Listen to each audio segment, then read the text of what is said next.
So I'm working with the drug rehab project in the business development sort of side. Pretty much my experience, I've gone in and I'm sort of helping with organising more funding for the project because they're working on a really low budget at the moment. It's been fantastic. The people are really, really lovely. Most of them actually speak English, so the language barrier hasn't really been much of a problem.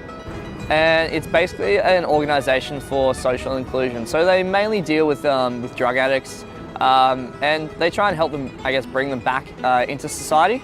And they run a number of different programs. They have vans that they take out to different areas in the city where people can come and get parts of medication. They deal with a lot of sort of drug addicts, like heroin addicts, that sort of stuff. And so they sort of just help them get back, get back into society and get back to living a sort of more normal life. There's lots of people there that are going and getting their medication and drug substitutes, and then they'll go straight to work that day, and they sort of live normal lives. And they are just normal people like myself or you, but I guess they just sort of have that addiction. And yeah, I guess they really sort of help with that, but they also help take people who don't have any identification, people who are homeless, people who don't really have any sort of, information or care for information about their condition. And they sort of help them, get that information or, go to the hospital and go to their appointments. Those sorts of things. They really do, assist these people in getting back on track in life. And it's really fantastic. I've met a man the other day who's been in their program for about 8 years now. And for about 20 years he was using drugs. And once he got into the program, he started and went back to school. He was back at some sort of community college for about a year. And since then, he's gone back to university and he's now in his second year of materials engineering. So being that guy, I believe he was 43, they really do make a change in people's lives. And it's a really fantastic project that they've got going there. And not being here for a very long time, it's hard to make a really huge impact. But I feel like setting up some sort of structures for them to look into funding or get source some sort of crowdfunding.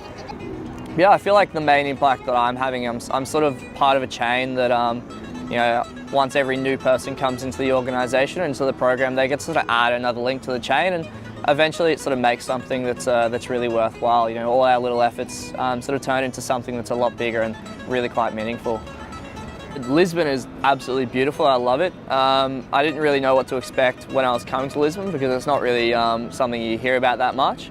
But yeah, I really love it. I'm staying in a hostel, sort of in the main part of downtown.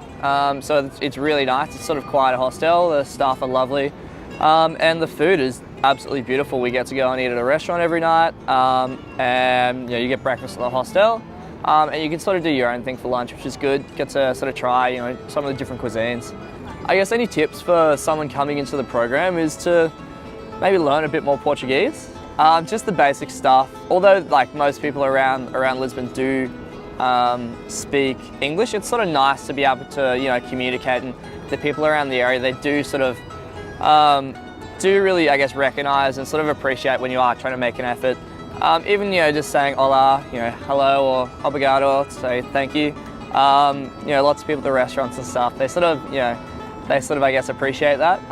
Another thing is just to really explore the area.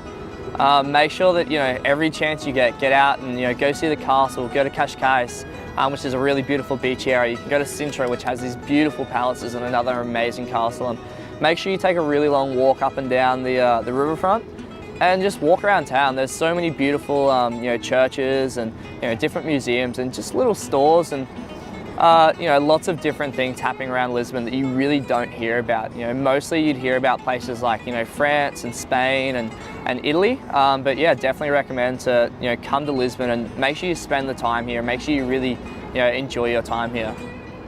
Being here for a longer period of time, once you're here for more than 2 or 3 weeks, then you really sort of start to almost become a little family with your hostel. And make sure you really get to know the other volunteers and also just the other people in the organisation. It really makes it more of a worthwhile experience because you get to meet people from all around the world that sort of have the same mindset as yourself. And it's all these people that people that are going to come here and try and make a difference here are definitely going to try and make a difference in other parts of their life and other parts in the world, and that's definitely people that you want to sort of, I guess, know and be friends with.